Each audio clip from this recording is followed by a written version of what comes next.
Welcome to Wrasslin Raw!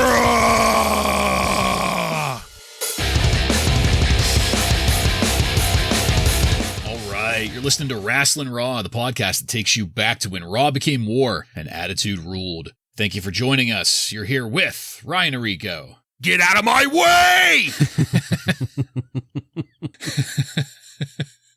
Joe Giammatteo. This is beyond knuckle up time. Oh, God, yes. It's knuckled down into some Valium time, I think. I'm glad we both went with Shamrock here. I'm the one and only Jason Bartlett, and we're going to examine WWE history one pay-per-view at a time. That's right, folks. This is a special pay-per-view episode, so pay-per-view stipulations are in effect. We're going to be giving our star ratings on matches. Joe's going to be giving us Meltzer's star ratings from the Wrestling Observer. We're going to talk about how we got our money's worth, or whether or not we got our money's worth, I should say. And yeah, it's going to be a good time.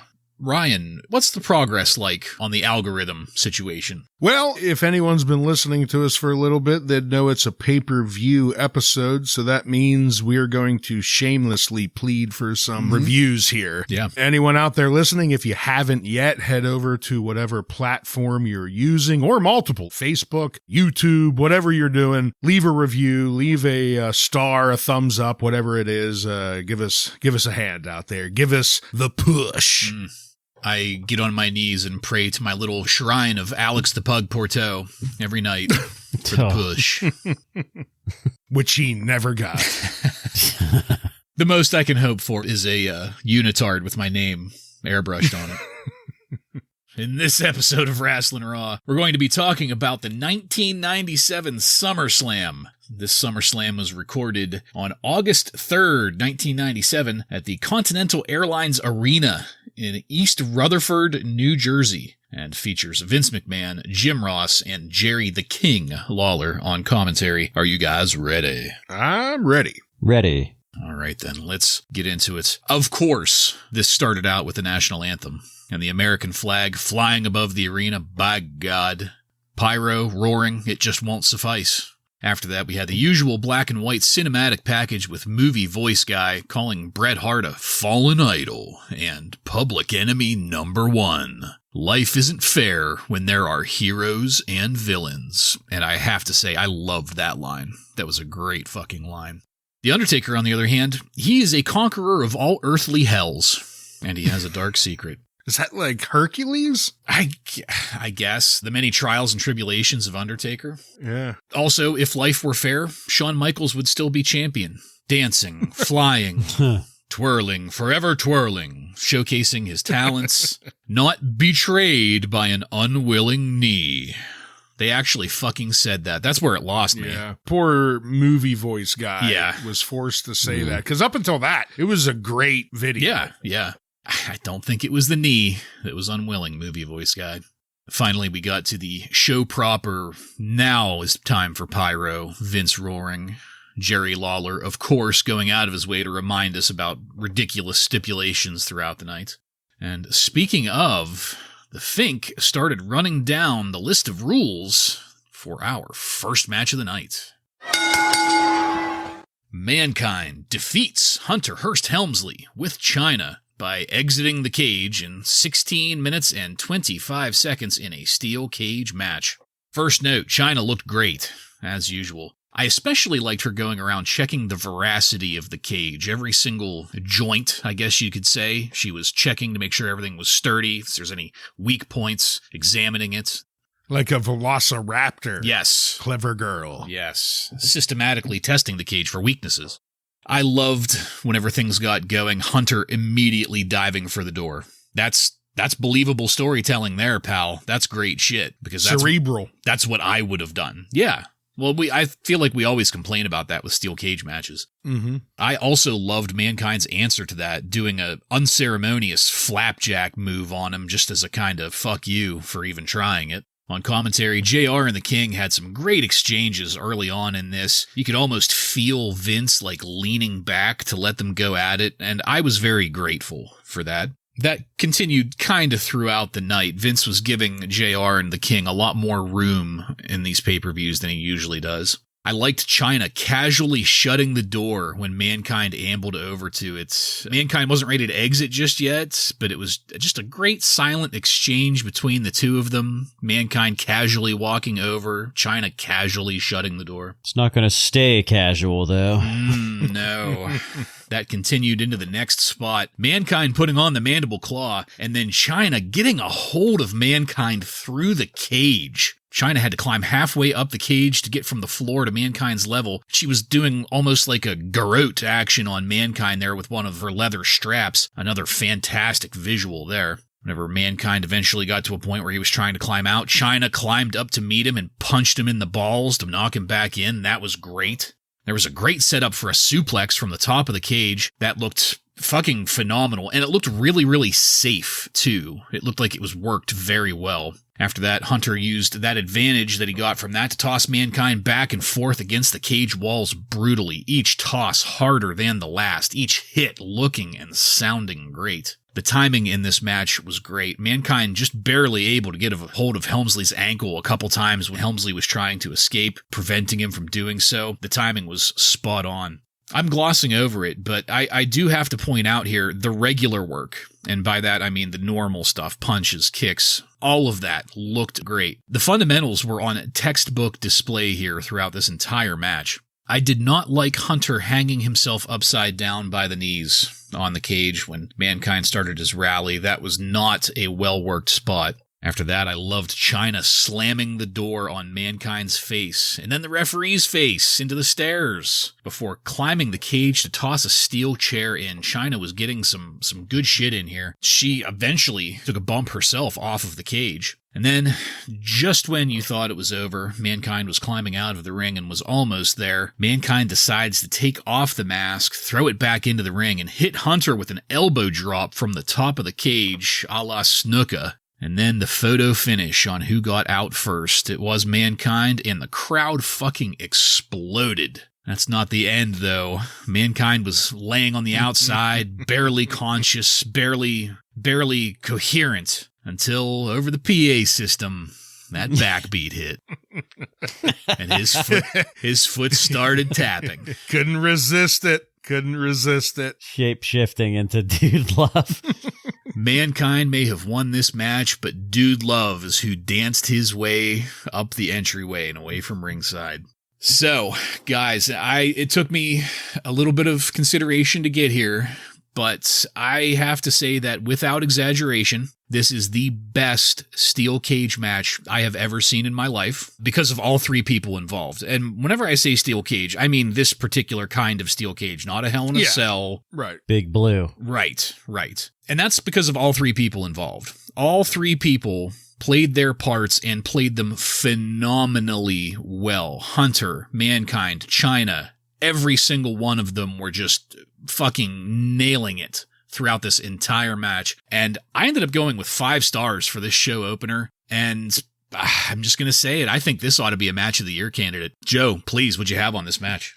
Well, you have two of the most creative minds ever in wrestling working with each other here, Hearst Helmsley and Mankind. So I was expecting a lot of crazy shit. I don't think we got a lot of crazy shit. We got some creative stuff. China, the use of China was very good. The use of the cage, I feel like, I don't know. I was expecting a more violent match, I guess. I know these guys are going to have some pretty violent matches later in their careers, but I don't remember this match at all when I was watching it. But overall, I did enjoy it. I thought there was really good storytelling there. Like you said, Hunter going for the door right away. You know, it's one of those things that everybody always thinks is stupid about steel cage matches. It's like, well, why don't you just walk out the fucking door?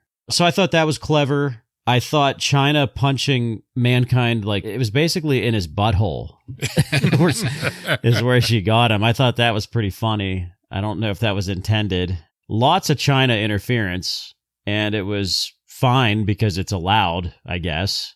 I was expecting more use of the cage. I don't think we really got a lot of that. I know Mankind was taking most of the heavy bumps here. Hunter took some too. I don't know if it's match of the year for me. I wouldn't say absolutely not, but I don't know. I did like it. I loved the transformation, I guess you can call it. There was a Dude Love cosplayer in the crowd in the front row. Yeah. The tapping of the foot. The Dude Love stuff is just, it's so fucking ridiculous. And I love it.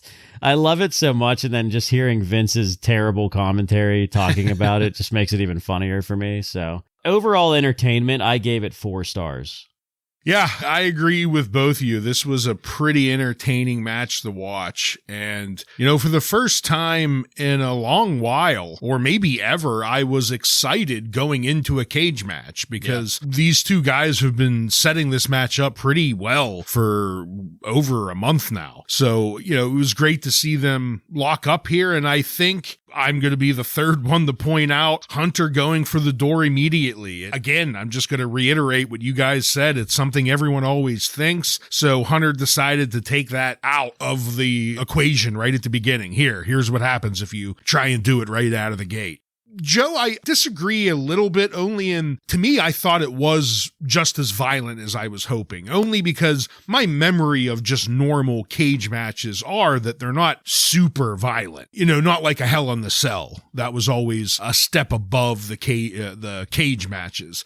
When Hunter started just throwing Mankind time and time again into the cage, and Mick was just throwing his full weight into it, it looked great and sounded great, I thought. And then Hunter started just bashing his face into the cage, and, I don't care how much that mask dulls the blow, it doesn't dull at all, you know what I mean? He definitely had to feel some of that. And I thought that Chyna's interactions here were great as well. Even when she slammed Mick's head in the door, I mean, you saw it coming from a mile away, but it looked great still. She really slammed it with some authority, and Mick sold it. And then the way it ended with, Mick about ready to get out, but decides to take off the mask, climb up the top, and give his best Jimmy Snuka dive. It really put it over the top for me. And Joe, I guess I'm with you in that I'm not sure it's a match of the year, but the foot tapping still made it a 5-star for me. It put it up, and I couldn't go lower than 5 stars. I love this thing, but I don't know. I might need a little convincing to say match of the year. Okay. Well, I'll think on that, and I may or may not retract my nomination. I like sticking with the majority here, so if I'm the only one, then I'm fine with that. Joe, what did Meltzer have on this match? Meltzer gave this 2.5 stars. Oh, fuck him. He said the match fucking idiot. Had its high spots and memorable spots, and in hindsight was very well laid out, but something was missing from the body of the match. That's funny, because whenever they were saying during the Snuka move there that Mankind would make Snuka proud, I thought to myself, well, what we're missing here is a body to make Snuka proud. Oh, jeez. That woman is still alive at the ringside there. Oh, also, Mick Foley got a concussion from that door slamming into his head, by the way. Yeah, that's not a surprise. Yeah. Well, at least it was Chyna that gave it to him. That's something new and exciting for him, I'm sure, at this point. Yeah. He remembered to do the foot tapping at the end. That's all that matters. Yes. Right. Groovy as hell. And speaking of groovy, let's keep that groove moving to Todd Pettingzoo. Such a smooth operator. He was here to introduce Governor Christy Todd Whitman for our listeners out there that might be getting a little bit of a tickle in their brain from that name. That is the name that The Undertaker kayfabed a meeting with the governor whenever they repealed that entertainment tax in New Jersey, allowing the WWF to come back and hold events in New Jersey. So same woman. She came out with not just Todd Pettingzoo, but also Gorilla Monsoon, the Headbangers, and a good amount of boos from the audience. I was going to say, I'm not sure her re-election is secured with the amount of boos this crowd was giving her. Well, I mean, she did turn it around, I felt, because there in the arena, they did a pretty good job of putting her over there with Pettingzoo and the Headbangers, too. She kind of held her own with cutting I guess you could maybe call it a promo. kind of a little bit. Yeah, but something. She said what? Something about anyone that wants to come take it, she'll defend it or something. Yeah, because Monsoon gave her an honorary WWF replica title belt to hold up there. What I think really turned the tide for the voters of New Jersey, however, is that they put up a lot of different screen graphics on the screen showing exactly how Governor Whitman was able to relieve the WWF's tax burden in New Jersey, because that's the most important part. It doesn't really matter what she's doing for the citizens. WWF has a little bit of a lighter bill this year. Well, and that's why they came back after 8 years. Yep. Right after that, we got some back and forth at commentary, and that was enjoyable and fluid, followed by a view of Tiger Ali Singh sitting there in the front row. At least he got to say he's at SummerSlam, right? You had to buy a ticket, but yeah. Yeah. Back to Governor Whitman. Was anyone else hoping that she would powerbomb Todd Pettingzoo off that stage? That would have got her over. That definitely would have. Yeah. I probably would have started a re-election campaign like today for that. I don't even know if she's still alive. I don't know. She wasn't that old. Shit can happen. Probably not a great idea to bring a politician on a wrestling show anyway, right? Yes. Apples and oranges. You really shouldn't mix that, I don't think. Yeah. Well, silver lining to all of this, we're at least expecting to see Tiger Ali Singh in action soon. That's per Vince. So can't wait. Someday won't have to buy his own ticket to enter the arena. There was a SummerSlam beach party, I guess, earlier in the day. It was full of people applauding Steve Austin because he flipped them off and probably called them pieces of trash. That seemed like that was a good time. And that was our mid-match segment to get us through and prolong the inevitable as we got to our next match. Goldust with Marlena defeats Brian Pillman by pinfall in 7 minutes and 15 seconds. Oh, man. I hate that I have so much negativity wrapped up in this match. I'm not going to dive straight into that, but I did not like it, we'll say that. So what I did like, Pillman wearing a Marilyn Monroe t-shirt. It's things like that I have to pick on here. Do you remember we went to high school with a girl that had that shirt? I'm not going to bring up, people's names, but Jamie in art class. Oh, yeah. Yeah. She had that shirt. Yeah. Okay.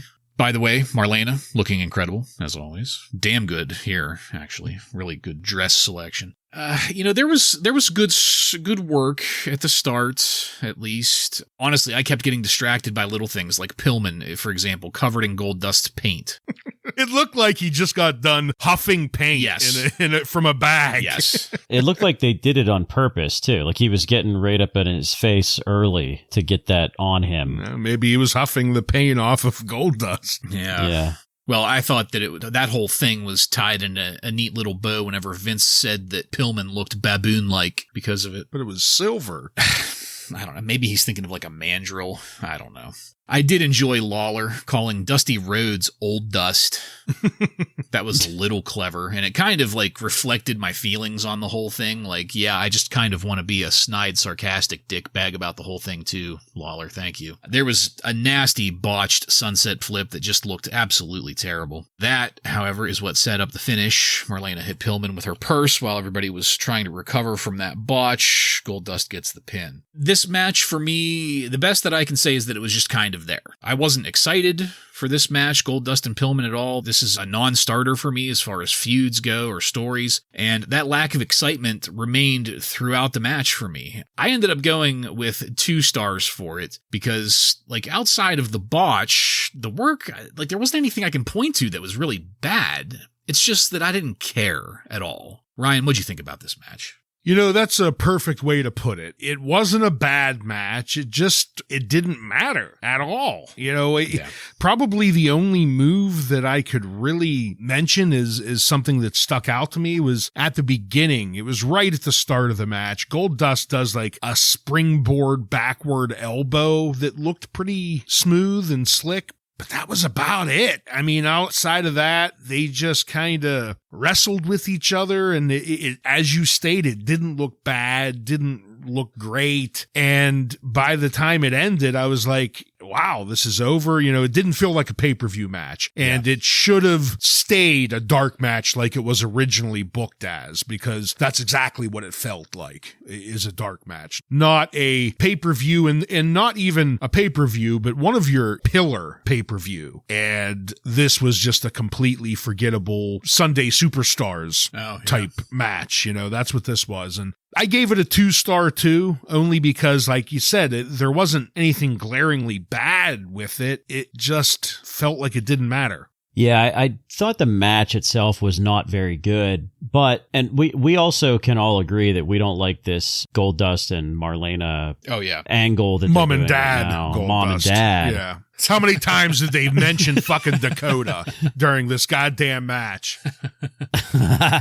However, mother or not, Marlena is still smoking hot. And her feud with China was really cool. To me, it's nice to see her now involved in another storyline. This is a potential stalker, and it's actually believable because Brian Pillman is crazy. So I like the storyline. I like the direction they're going into, and there's a little bit more believability behind it if you get a peek behind the curtain and know that Terry dated Brian Pillman before she married Dustin. In WCW. Yeah. So there's a little bit of reality to it too, I guess. So I don't know. I like the story. I like the direction. Having to put on a dress, all that bullshit is stupid, but the actual stalker storyline direction that they're going, I think is pretty good. So I gave this 3 stars mainly because of that. Just more of Brian Pillman's acting more so than his wrestling. So I don't know. I went with 3. Yeah, I was really curious what everybody was going to think of this because, Joe, I think it was you that had noted last week or the week before that Brian Pillman's work has just been kind of... He should maybe still be out rehabbing. Yeah. Well, and you saw that injured ankle was wrapped up so much that boot came loose during the match. What'd Meltzer think of this? He gave it half a star and said that Goldust and Pillman messed up their finishing sunset flip spot to the point of almost complete embarrassment. So he did not like that botch. Yeah, it was. Yeah. What made it worse is they just kept on struggling to try and make it work instead of just giving up on it. It looked to me like Goldust was trying to keep making it work, but Pillman was trying to get off of him to maybe call an audible and do something else. But Goldust just was holding Pillman's face in his ass and ass in his face, whatever. All right, so let's keep it moving. A lot of pay-per-view here to talk about. Let's go to our next match. The Legion of Doom, Hawk and Animal, defeat the Godwins, Henry and Phineas, by pinfall in 9 minutes and 51 seconds. The Godwins came out flying the Confederate flag. That's a new one for me. The music sounded like something from the Civil War. Yeah. New heel music, I guess. Yeah. It's not the banjo anymore. So this match had pretty much the same problem that the last one did for me. I kind of just didn't care. One of you had mentioned before in the lead-up weeks to SummerSlam that, this match is for nothing. Why is it here? Joe, I think it might have been you. There's no title on the line. It's a grudge match for a grudge. It's for broken necks. Yeah. The guys who got their necks broken are apparently the heels in this? Yeah. It's a grudge that nobody is interested in. You know what I mean? It's who gives a shit? What is this going to affect? We got through the match here. Probably the most startling or at least concerning part of the match was the appearance of Captain Lou Albano out of nowhere. Ugh. He did manage to stay on the crowd side of the crowd barrier, but I really hope whatever backstage security person let that fucker in got fired. Since you brought him up, I'm going to bring up something disturbing, and I hate that I have to say this, but have you noticed that lately in modern days, Mick Foley is almost becoming the new Captain Lou? Oh my gosh. Bite your tongue. Well, look, he's got the gray, long beard. He likes to wear the Hawaiian shirts. He's kind of the same shape. He's morphing into Captain Lou, and I hate it. Don't say that. So, okay, here's what helps. The difference is that people actually ask Mick Foley to go places and do things. Right. That's true. That's the big difference. Did they mention that Albano was there? Oh, yeah. Like I saw him on the screen, but did they acknowledge it? Yeah, I mean, it was brief, but okay, all right. They did encourage. Well, I was going to give it 5 stars if they didn't, but couldn't let it go. Vince told the cameraman, just keep on panning. Yeah. How did he get in here? This match finished with a spike pile driver on Henry Godwinn, the guy with the fucking broken neck. Just a cherry on top, I guess. Pile driver never broke anyone's neck, right? No, you're right. Totally safe. So this is another match that I really didn't care about. I went with 1 star for it because, again, I didn't hate it. I just wasn't interested at all. Joe, what did you think of it? Yeah, who gives a shit is really a good approach to this. Nobody really cares. I'm not buying the Godwins as heels. Like I said, they got their necks broken. I don't know. What have they done to make them heels other than attack LOD for breaking their neck? Like, I don't know. It just doesn't make any sense, and it's not working. And, it's really surprising how little in the WWF cared about neck injuries back then, because I guess it was just such a struggle for these guys to make money that they were like, I got to get back in there. Yeah. Because Henry Godwinn should probably not be wrestling right now because he just had a broken neck like a month ago. Yeah. And he's taking a pile driver. Like, that's pretty crazy. We're going to see some real crazy shit later in this show, too. So, yeah, I don't know. This sucked. I gave it 1 star. I don't know why. I should just give it a dud, but I gave it 1 star. That's where I'm at, too, with both of you guys. I ended up on a 1 star, and I think solely because, the action didn't warrant a dud. The Godwins and LOD, they don't put on a bad show here. It's just, again, like the last match, why do I care? You haven't done anything to get me invested in this match between these two at all. And you've really failed at explaining to me why the Godwins are heels now because Henry had his neck broken. It just doesn't make any sense to me. So I did end up going with a 1 star, just like you guys, but talking about these neck injuries, and Joe, you were saying how people had to come back quickly from them. It reminds me of hearing the stories of the legend Bruno and him talking about Vince Sr. He broke his neck back during his, 10-year championship reign that he had. But at some point he broke his neck and Vince Sr. came into the hospital and said, I need you back out there by next week. You know that, don't you? And he's like, I just broke my neck. And, basically Vince Sr. was like, you're either out there or I got to take the belt off you and you're not going to get paid anymore. So he said, what choice did I have? 3 weeks later, I was out there with the broken frickin' neck. What'd Meltzer have on this? He gave it a 0.5 star. He said it was a pretty bad match with lots of botched spots. Yeah. I feel terrible about the Godwins, man, because they have a great look now. Somehow getting rid of the colored t-shirts really fucking helps. If they could just get rid of the slop bucket and everything related to the slop bucket, that would kind of, I think, complete the moving away from cartoony thing that they started. Mm-hmm. They could probably stand to have a manager too. Not Sonny. Ooh. Not Hillbilly Jim. No. If you remember from my Jobber of the Week section on that's TJ right. Hooker, the plumber. That's right. We're going to see him for like a week or two. Okay, well, I definitely didn't fucking mean that guy, so. What's cartoony about a plumber, pal? I know. Well, I think they give him like a Uncle something name. Or Uncle Plumber. Know. Yeah. Cletus, right? Wasn't it Cletus? I think it's Cletus. Uncle Cletus, yep. It's always an uncle. All right. So next up, this mid-match segment started with worked footage of a fake child showing up to win phony casket money. And also we got footage of that other more real sounding guy that they talked to on the phone on Raw last week. After they arrived, there was a little video montage of them getting there and with their luggage and guests and all that shit. After they got there and got situated, they brought them out to the top of the entryway along with that casket full of cash. Sable and Sonny were there. Todd Pettingzoo was there. That real guy, or at least the more real guy, he had his hand around Sonny's waist pretty damn tight. And that fake kid was standing next to Sable and Sable's fake tits looking pretty confused about life.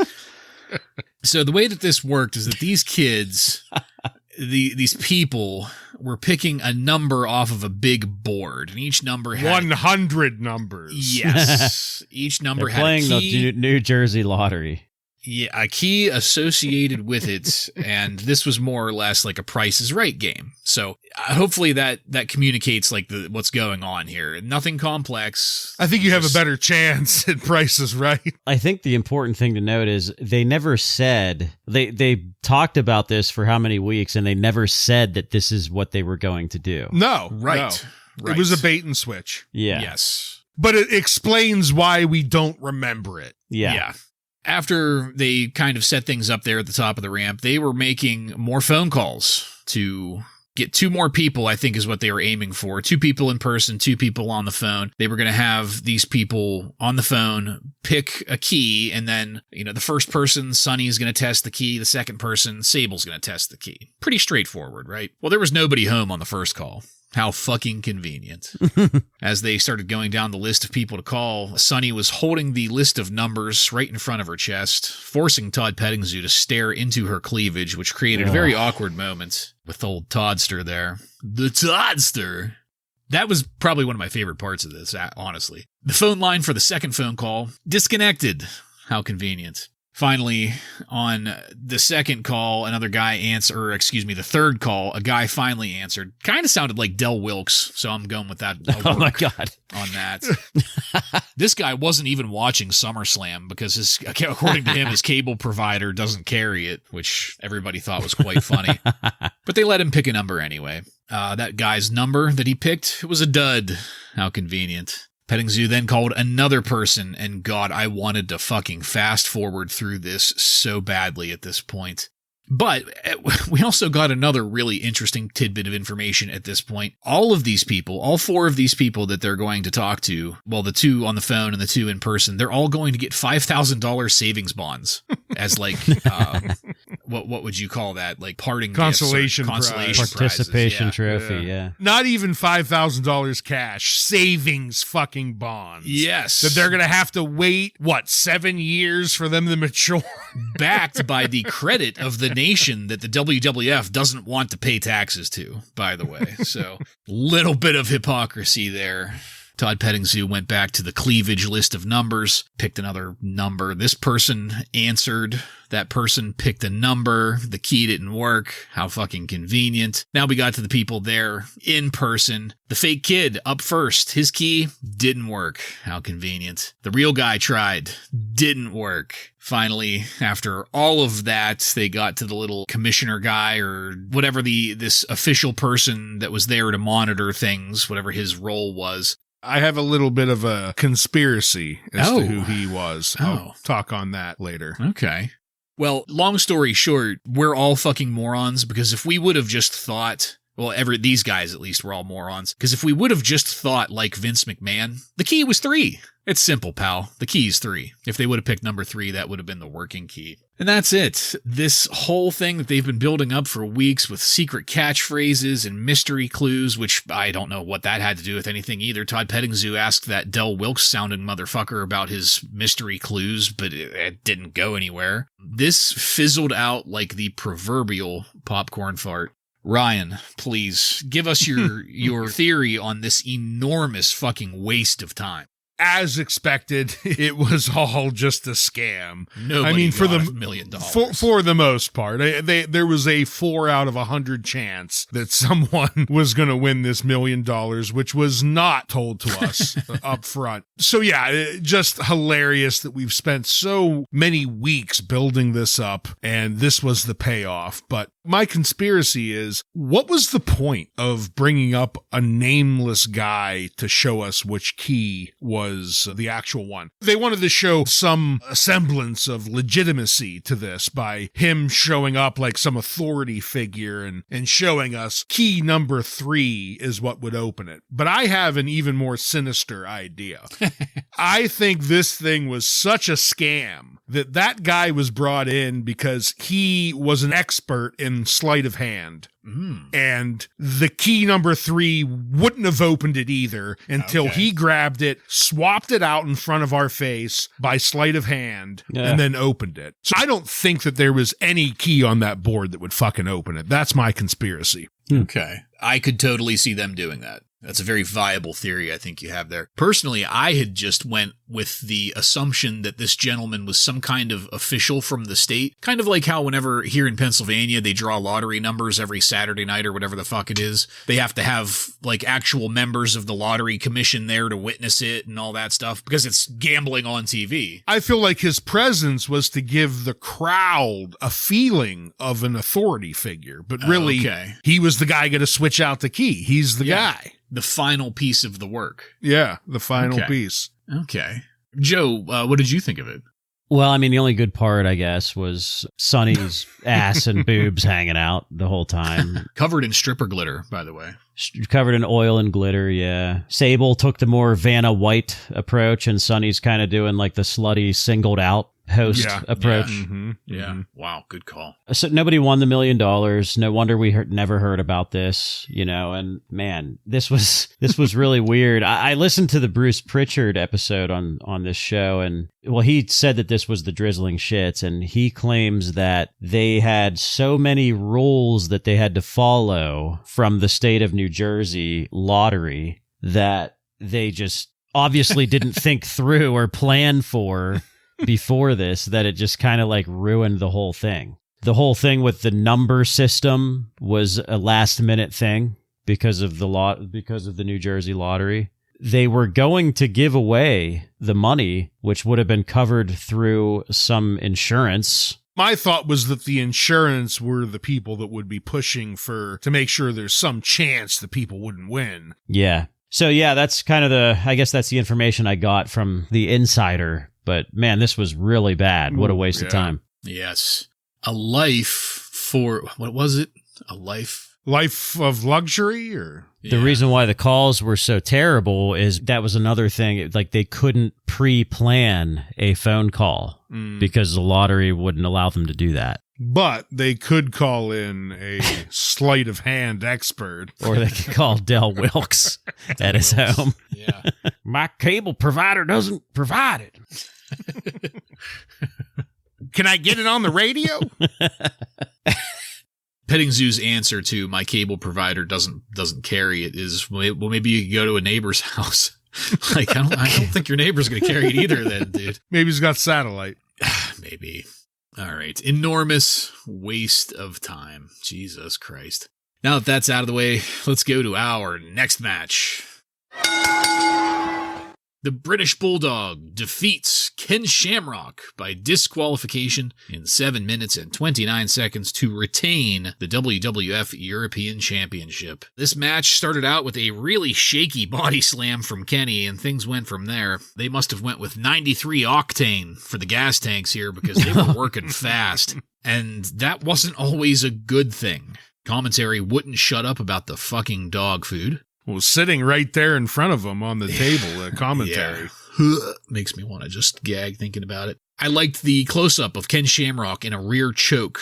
When the referee asked if Ken was going to submit, Ken just kind of said no, as if he was in zero distress. Didn't have a roided up man choking him there. Shamrock did get a busted lip somehow, and I have to say that the best thing about this match up to that point in my notes was that Shamrock looked like he was in a fight, like he was working the exhausted look really well. His mouth was bloody, his hair was all messed up, like his eyes were like kind of like baggy, and just he looked exhausted, which was great. Towards the end of this, the Bulldog got a handful of that dog food and slapped Kenny across the face with it. I almost vomited right then and there. Ken, on the other hand, had kind of a somewhat similar reaction, only more physically violent than my dry heaves. Kenny fucking snapped.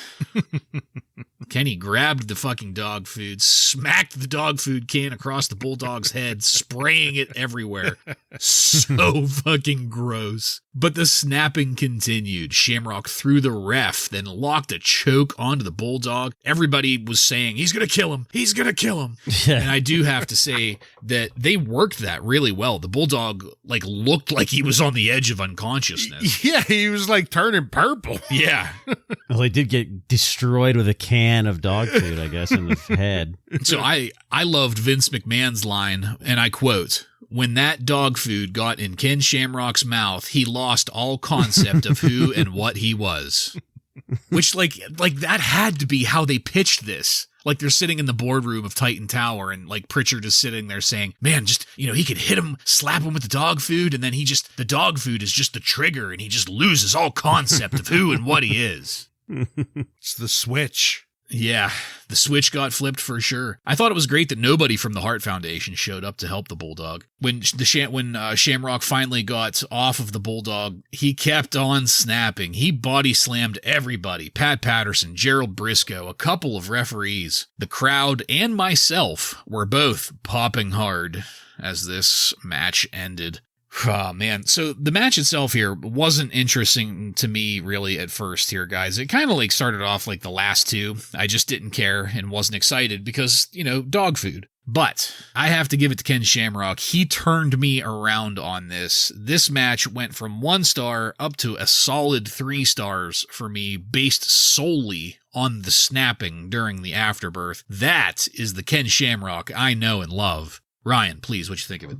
Yeah, I completely agree. I'll start off just saying I also gave it a 3, and it is solely because of Shamrock snapping. The match itself, probably where you put it, the match itself warranted about a 1 star, but once Ken got slapped with that dog food, and this is the first official snapping of Shamrock we got, right? Yeah. Yeah. Kinda, yeah.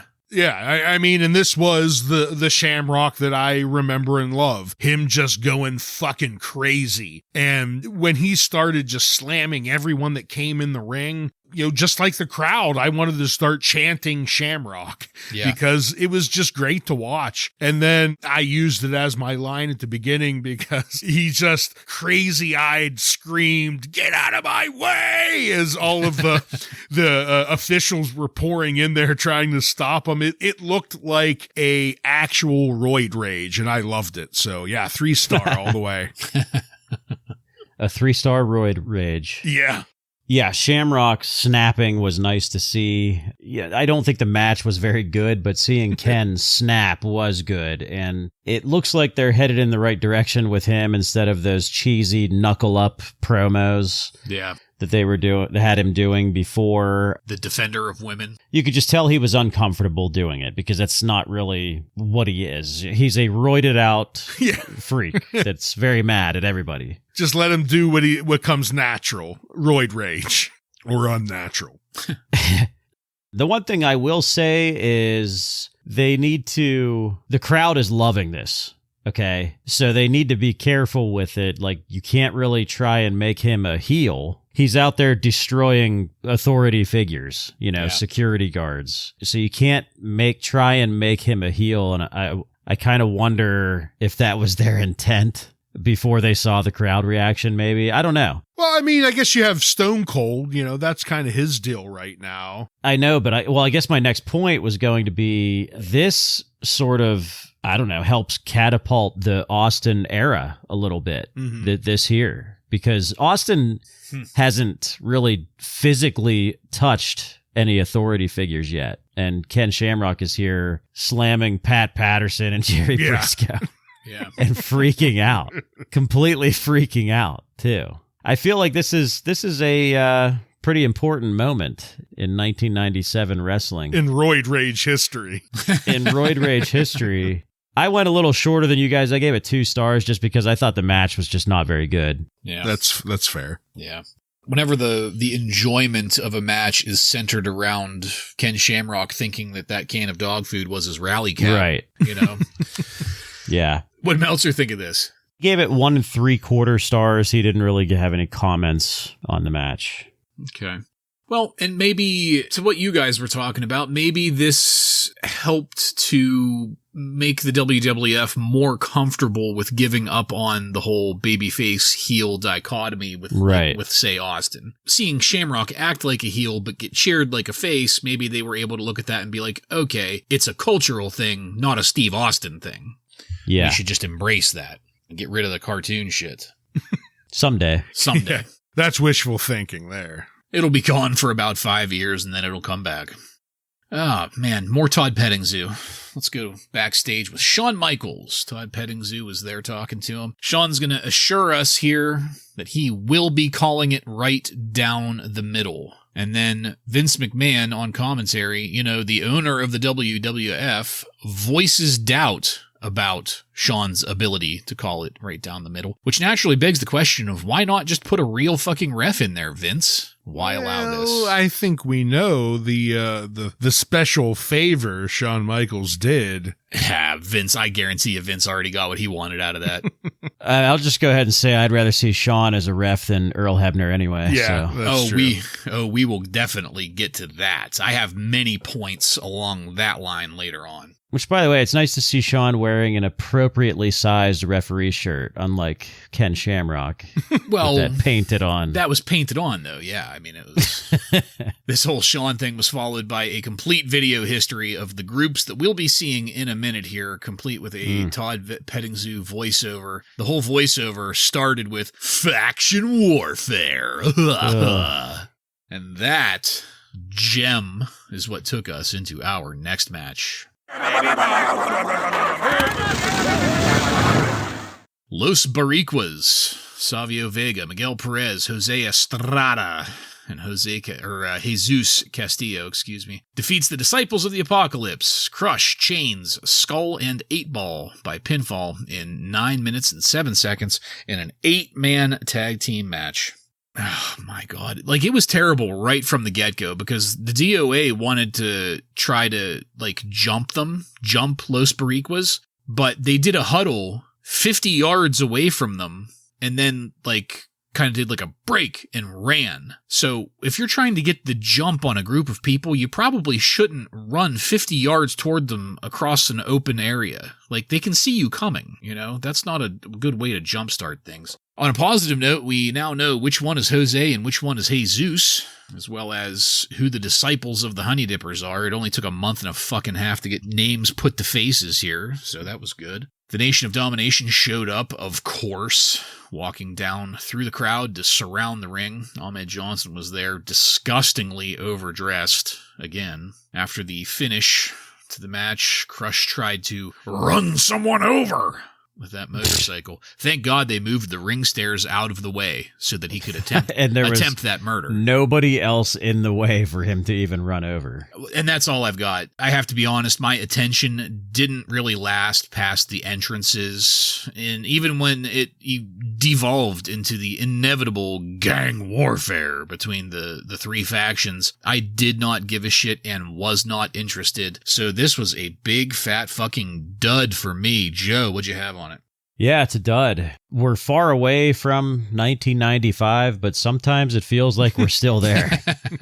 This was really bad, and JR and King are trying so badly to give this some legs on commentary, but it's just pathetic. We still don't know or care about who any of these guys are, other than Crush or Savio. This should not be on a pay-per-view because we don't know who these guys are and we don't care. Yeah, I couldn't agree anymore. This was the drizzling shits. Really, the only thing that I wrote down to talk about this match was, I think it was Estrada, but it looked like he has taken a cheese grater to his forehead every day for the last 40 years. That was the only thing that really stuck out to me, that ground meat forehead that Estrada had. I feel bad for Savio because he deserves better than this. Out of everyone involved, all other 7 people, I think Savio deserves better than this, but unfortunately, he has not been dealt very good cards lately. A dud completely. No surprise. We got Crush involved here in an 4-on-4 tag team match. So dud all the way. Yeah. Yeah, what'd Meltzer think of this? 5 stars. Somehow gave it a half a star. He said it was a brawl and not a very good one. Yep. Okay. Well, thanks for being succinct there, Dave. Let's get away from that as fast as we possibly can with a video package showing the history of Stone Cold Steve Austin and Owen Hart, including that kiss my ass stipulation. That video package will take us into our next match. Stone Cold Steve Austin defeats Owen Hart by pinfall in 16 minutes and 16 seconds to win the WWF Intercontinental Championship. I liked Michael Cole trying to get a word from Austin backstage as the camera followed Austin, through the arena up to the curtain. So that was a nice touch. And I wanted to make sure and get that out there first because I did enjoy that. Because I almost didn't want to watch this match. Yeah, it was tough. Knowing what was going to happen. So I'm going to throw that out there right away. I was unable to be objective with this.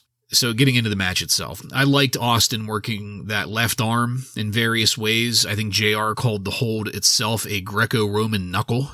That was cool. That was great commenting by JR. That was great action by Austin. I loved Owen working Austin's hands, screeching, "I'll break his fingers!" as loud as he could. That was straight up good old Owen there. Then it got really ominous how JR started mentioning Austin's neck and the past history of neck problems. And then because of that, Owen started to focus on the neck there in the ring. So then now commentary is talking about the neck even more. I hope you guys have more to say about the action here maybe, because I was honestly just sitting and waiting for it. I wasn't able to watch this in the moment without that foreknowledge of what was going to happen. It made it a very long, tense match for me. On commentary, Jerry Lawler wouldn't shut up about the ass-kissing stipulation. And then it happened. The botched pile driver that, without exaggeration, influenced the next 10 years of wrestling history. You could see Austin's head a good 4 inches below Owen's legs, and as soon as they hit and were to the mat, Owen looked over. Owen automatically knew what had happened. I'm not sure if how much Austin was talking there, but Owen very clearly saw that something was wrong right away. The world's worst fucking referee, Earl Hebner, on the other hand, he just stood there and fucking stared at Austin. Ugh. Even after it was very clear that Owen knew something was very wrong, Hebner just stood there and stared, probably saying, "Go home, asshole, go home." Thankfully, Austin got enough mobility to crawl over and give Owen a very weak roll-up for the victory. I mean, the guy has a broken fucking neck. It was blatantly clear that Owen was letting him roll him up for the sake of the finish. The world's worst referee then made sure to get Austin up and vertical and move Austin's head around a bit. Why don't you shake him around? I think that's... slap him a couple times. That'll knock the cobwebs out. Yeah. And Austin was able, to do a victory lap out of there with some support from some officials. And that's it for me. I went with 1 star on this because it was not a dud, but I couldn't be objective enough to really honestly evaluate the match quality, knowing what was going to happen here. Ryan, where'd you end up on this?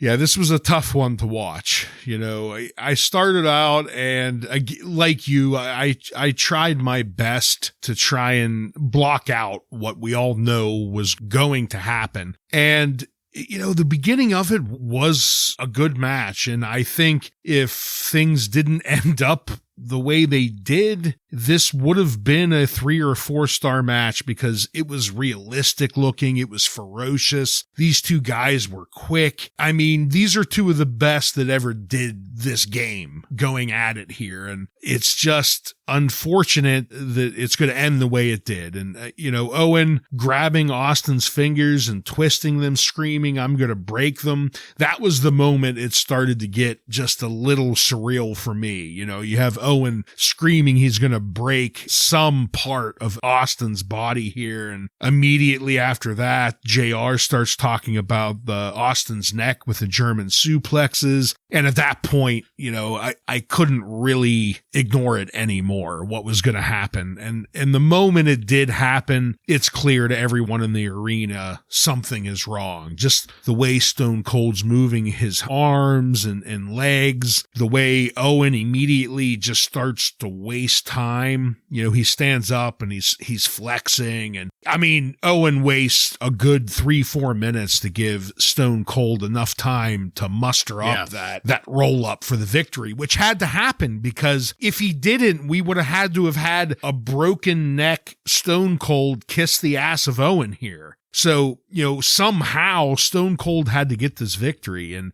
it's crazy to think about where things would have been had this not happened, because Stone Cold was at the peak of his career. And obviously we're going to see moving forward, he's going to figure out a way to move forward, at least for a few years, but things have changed forever. And when I came to the end to try and come up with a star rating, I really couldn't do it. I'm going to say I have no star rating, because, like, how do you rate this? The action wasn't bad, but then someone's neck got broken and the end fell apart because of that. So no rating for me. No rating. Huh.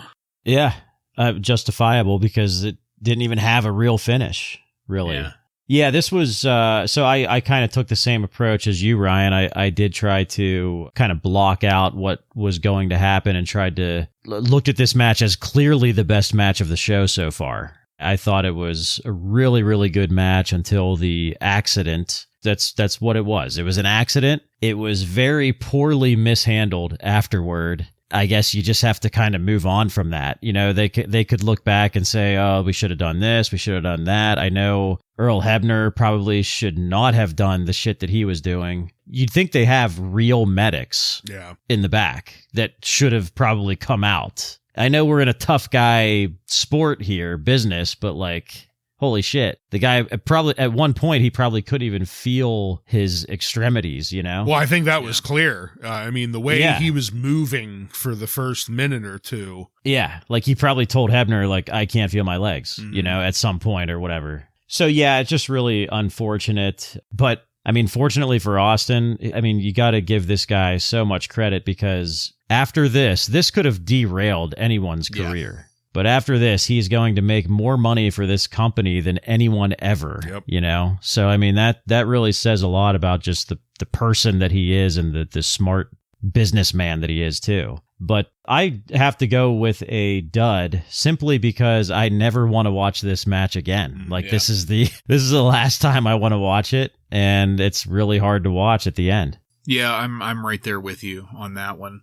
And we mentioned it probably 4 or 5 months ago, at least, right after Stone Cold got away from the whole ringmaster shit, and whenever he was really coming into his own as Stone Cold with Bret Hart and that feud. You know, we had commented, I think it was for Survivor Series 96, the match that they had, just how dynamic and good of a worker Stone Cold Steve Austin is, and that changes after this point. I mean, he's still good. He's still a good storyteller. He's still amazing on the fucking microphone, and he's still creative, and he's still all of the things that he was before. But his work gets a little, well, and yeah, it'll be interesting to see that transition to his new style that he's going to have to work. That protected style. Also, the Owen 316, I just broke your neck stuff that they're going to do. Oh God, yeah. After this, which is somewhat memorable, but that'll be weird rewatching that too. Yeah. Well, and it was weird even, you know, later on, just to jump ahead a little bit, but at the end of the episode, when you have the Hart Foundation out here celebrating, you could just tell Owen is out of it. Oh, yeah. Like he doesn't give a fuck about what's going on. Yeah. Yeah, the celebration on this show is definitely not what it was probably going to be, that's for sure. Yeah. What'd Meltzer think of this? Do you have anything on the neck breaking? Well, he did. He had a lot to say about the neck breaking, and I'm not going to get into it just because it was a lot. But he gave it 2 3/4 stars. He said these two were having by far the best match on the show before the injury cut the match short. Yeah. All right. So after that, we had another Todd Petting Zoo video package, this time highlighting the history of not just Bret Hart and The Undertaker, but also Shawn Michaels and the dueling stipulations between him and Bret. And that is what took us into our main event. Bret the Hitman Hart defeats The Undertaker by pinfall in 28 minutes and 9 seconds to win the WWF Championship with Shawn Michaels as a special guest referee. I loved JR saying Shawn Michaels has never refereed a match in his entire life. And then, like, right after that, Vince once again pointing out that it's going to be impossible for Shawn to be impartial because of the intense hatred Shawn and Bret have for each other. Like, both, like, commentary sitting there listing reasons why Shawn shouldn't be the referee here in any kind of world that makes sense. So there was a brief mention earlier in the evening about The Undertaker's dark secret that just so happens to be tied to a charred piece of wood. But other than that, up to this point, there has been no mention of Paul Bearer, no mention of Kane, no storytelling, really, for this main event outside of Shawn and Bret. And that's going to be the story here. The Undertaker's the champion. He's the one defending, but this is a Shawn and Bret story. This is not an Undertaker story, or at least not directly. I enjoyed Shawn forcing Bret to submit to inspection there in the corner. That was great. He also did it just with The Undertaker too, just as much. Taker was working really fast at the start of this. It was looking good. Really great high energy way to kick this match off. And then we got to a point where Shawn Michaels was threatening to disqualify The Undertaker if he didn't take things back into the ring. And I was like, holy shit, like, I kind of love this already. Shawn was already a better referee than Earl Hebner ever was.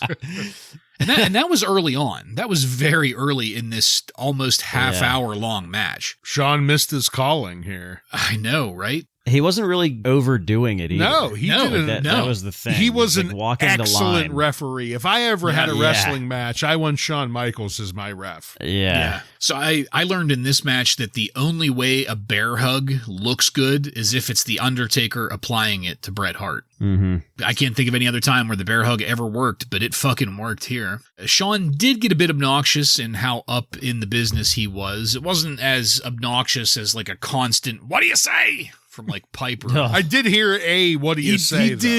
He did get there once, but like he never got close to Piper though. Is what I was getting at there. Piper's a special case. Yeah. Here in my notes is where Paul Bearer finally made an appearance, strolling down to the ring, and that's also where I noticed there was a Buff Bagwell sign in the crowd. I hope that person's doing okay now. I hope they're still alive. Yeah. Good Lord. Taker, he did end up going after Paul Bearer.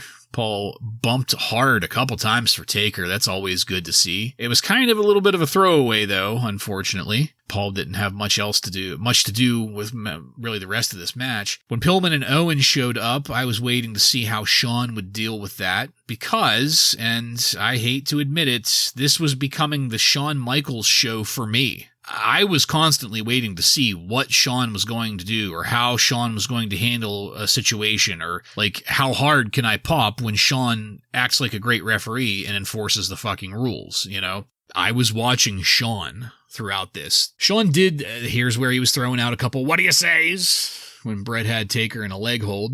I loved Taker catching Bret Hart coming off the ropes into a choke slam. That choke slam looked great. So did the sequence it set up with a 2 count for Bret. Really helped to amp up the energy of the match. I loved Bret Hart clearly and deliberately flipping off Vince McMahon. That was great. I also loved The Undertaker bringing Bret Hart back into the ring with a choke slam. So Bret was standing on the apron. The Undertaker reached over the ropes, grabbed him by the throat, and not just lifted him for the choke slam, but also did like a lift and turn, bringing Bret back into the ring. That was phenomenal. The Phenom, phenomenal.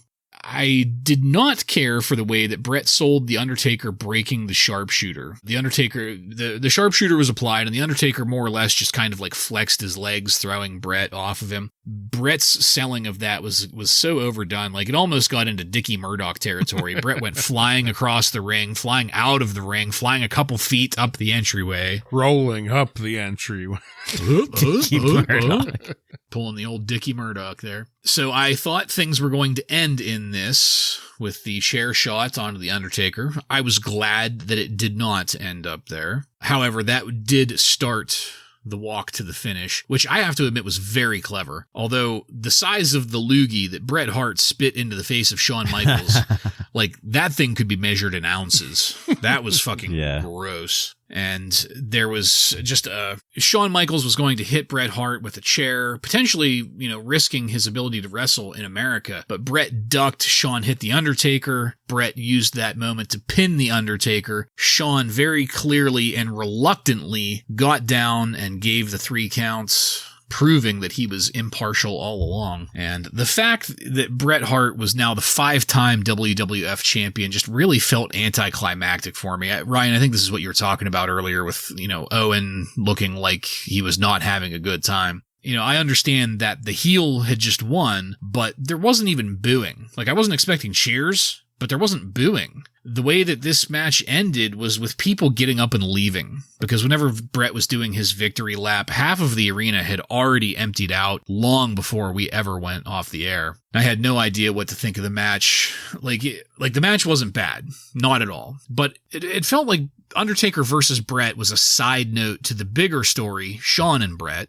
And, I know that's where we're taking the story. That's where we're going in the future. But it's like we needed to just make this happen, get it over with, so that we can pretend like the Undertaker's championship run never happened, which I'm fine with. I'm good with that. Both competitors put in a great match here, but I was more excited to see and learn where it was going to be going rather than excited to see the match itself. So with all of that being said, I ended up with 3 stars. Joe, what'd you think about the main event here? Well, I remember this quite well. This is one of the things I remember very well from this show, and I loved this just as much as I did when I originally watched it. I've never been more pleased to get the title off of somebody for good reason. For someone I like. Yeah. Yes, they had to get the belt off of him, The Undertaker, and this is a great way to do it. It's funny how things work out, because you got to give the creative the benefit of the doubt here, because they always have to be forward thinking. They air a live show every week. They have a pay-per-view every month. They have to think ahead, and they had to deal with a lot of bullshit at this time between Shawn Michaels and Bret Hart. So I think they did a pretty good job here with this. I'll get to that, but the match itself, I didn't really think there was anything too great about it, but it was good enough. I think it was one of the better Undertaker matches that we've seen in a very long time.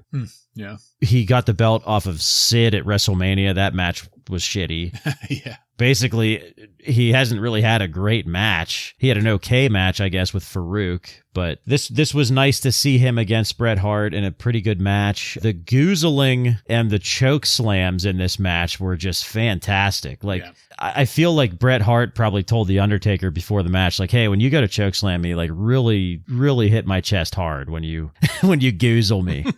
And I loved it. I thought it was great. I actually really enjoyed Undertaker breaking that sharpshooter and Bret doing the Dickie Murdoch. And he yelled, fuck.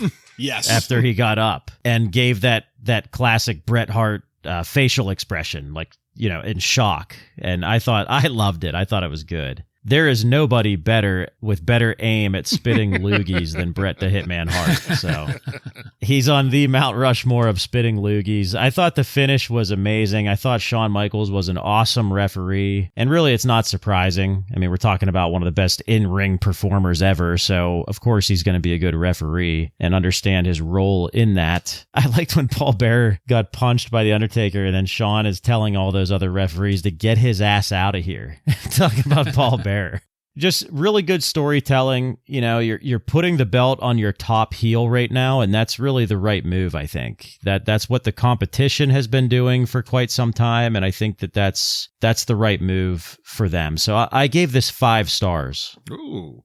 I enjoyed this match. As you stated, Undertaker hasn't, especially since he's had the title, hasn't had that many great matches, but this was a really good one between him and Bret, and a long one, almost 30 minutes, and I thought this felt like a pay-per-view match, which is something some of the matches tonight have really been missing, and this one I felt delivered on that right from the beginning. Both of their entrances, And it worked. And him and The Undertaker, or Bret Hart and The Undertaker, just like earlier in the night, we have two of the best that ever laced it up going at each other here. And they know how to tell a story. And it's very rare that I would say I'm glad that The Undertaker lost the title, but Joe, as you stated, it's the right move here. It's what had to happen. We need a heel as the champion right now, and it was doing nothing but hindering the Undertaker's story. That belt was like an albatross around him. He needed to shed that so he could further down these more interesting stories without the bullshit number one contenders and whoever else he has to deal with. So that was a very good move. You know, when Bret spit that loogie at Shawn, it was just another one of those things that was like, you know, that really looks like the loogie he spit to Mr. McMahon's face during the screw job. Same one. Yeah, it's just, these things just keep on adding up to making the screw job work, but I don't know. The ending was fantastic, Joe. I agree with you. The way that the timing on it, the way everything was set up, and it obviously it doesn't bury the Undertaker. You know, he doesn't have a clean loss here. He got clocked with a chair to lose it. So I'm going to split the difference between you guys, and I gave it a 4-star. I thought it was a very, very good end to this pay-per-view. What did Meltzer say about it? He gave it 3 stars. Had some bizarre comments. He said that Bret Hart's facial expressions are incredible, particularly the combination of disdain and sadness he appeared to show at the live crowd booing the Canadian national anthem. So not much about the actual match. Okay. I'd like to add, too, that now we get Shawn Michaels as that catalyst to get us to Kane and not Vader. So that's exciting, right? Yeah. All right. Well, gentlemen, that was the end of things. We faded to black. So let's talk about the most important question of all. At a premium price of $29.95, did you get your money's worth?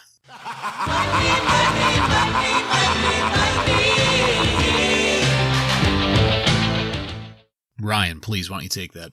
I feel like this is kind of a tough one because we did have some shit, to put it lightly, in the middle, but it started off with what I gave a 5-star match and we ended with what I gave a 4-star. I mean, those are some pretty good bookends, but it's a 3-hour pay-per-view with premium price, and I got to watch one of the best wrestlers ever in the WWF have his career permanently changed. So I'm going to have to say no, just because I don't want to have to watch. I don't want to have to pay to watch someone's neck get broken. I'll say yes, mostly because I really enjoyed the storytelling with the main event. And I think we got a really good opening match with the cage match. Obviously, if we knew that we were going to see the neck breaking incident, you know, maybe we wouldn't have paid for it. But like, I feel like, yes, I would have got my money's worth. And unfortunately, it hasn't been erased, that Owen Hart and Steve Austin match. I mean, I guess they could probably completely wipe it off Peacock and I wouldn't care. That shouldn't happen either. But you can't. Yeah. I was a firm yes, and that was strictly on the power of the opening match. I mean, they built that story over weeks. They had me wanting to see it, which is more than I could say for any of the other matches on this card. Even, I hate to admit it, Undertaker and Bret Hart. They built it, and then Hunter, Mankind, China, they delivered it, all of them. And it was just such a well done, well timed, well booked match, I thought. And also, guys, this is just kind of like a cherry on top. Whenever I was doing my research, I found out that this is the last appearance of Todd Pettingzue in the WWF. Silver linings. Let me change my decision to a yes. I got my money's worth. Yep. $30 is a small price to pay to never have to deal with Todd fucking Pettingzue again. Yeah, I'd pay a lot more than $30. All right, Joseph, what kind of numbers did you get out of the Wrestling Observer for us? Well, it was a very mixed review from the readers here. They gave the show 44.8% thumbs up and 40.7% thumbs down. Rest in the middle. The best match was voted as Bret Hart versus The Undertaker, and the worst match, no surprise, was Los Boricuas versus DOA. Meltzer also pointed out that Hulk Hogan was the only other 5-time champion up to this point, so Bret is the second person to be a 5-time champion. It's quite an accolade. Yeah. Dave Meltzer also mentions that overall, despite the WWF riding a major wave of momentum, the show generally had to be considered a disappointment. The crowd response was disappointing. There was no real heat in the building, which made the show seem unimpressive to TV viewers. Even discounting the lack of crowd reaction, the match quality was not good. So I don't know if I agree with that. I think the crowd did have some heat to it. I think that they responded well to Mick Foley, and they were throwing trash at the end when Bret was celebrating. I don't know if I agree with that. They loved Shamrock snapping. They did. I think there was just too much garbage sprinkled in. Yeah. Los Boricuas and DOA. And yeah. I mean, it was the entire middle section. It was like we started really yeah, pretty great, much. And then they went to sleep for 2 hours. Yeah, agreed. And that is all. All right. Well, thank you, Joseph. Illuminating as always. And that is it, folks. We are done with this one. I want to thank you again for joining us. If you like what we're doing here and want to connect with us, you can email us at WRASSLINRAW, just at gmail.com to the end of that to submit questions or comments. Check us out on social media and on every podcast subscription platform. While you're there, don't forget to follow and subscribe to get every episode of Wrasslin Raw coming to you every week. Give us a 5-star review and tell all of your friends to tune in to the most villainous Monday Night Raw review podcast on the airwaves. Next week on Wrasslin Raw, we're going to take a look at the Raw that aired on August 4th, 1997, with matches featuring Chains, the Sultan, and many more. So, for Joe and Ryan, I'm Jason, and this has been Wrasslin Raw.